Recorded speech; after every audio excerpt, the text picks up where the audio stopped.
Hello, Hydrow Coach Megan here to talk to you a little bit about stroke rates or rhythms.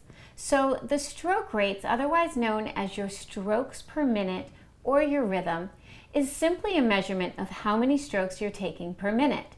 Now, generally in rowing, everything goes from 18 all the way up to a 36 in high level racing. Now, we don't necessarily want you to go all the way up to 36 with us here at Hydrow. And 18 is also pretty technical. So the majority of our rows are going to be between a stroke rate of 20 and 32. And when you do a breathe, you're generally going to be working in that lower stroke rate range, so strokes per minute of 22 to 24 for the bulk of those workouts. In a sweat, which is a more moderate intensity workout, you'll be doing the most of your rowing in a stroke rate or rhythm of 24 to 30 or to 28.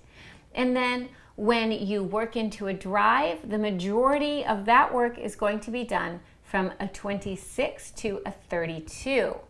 Now, if you're going to sit down and go for a nice long journey row, let's say 30 steady minutes, you're looking at a lower stroke rate where you can really work on your technique. A rhythm somewhere between a 20 and a 22 is a great place to start.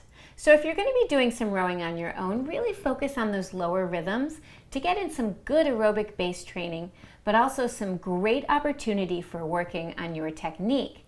And remember, at a stroke rate of 20, you have 3 seconds to execute each stroke.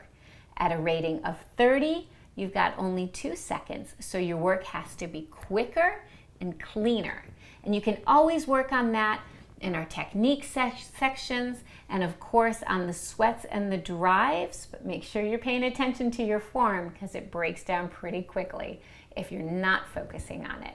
So team, thank you for stopping by and listening to a little bit about rhythms or stroke rate. I hope to see you on the water.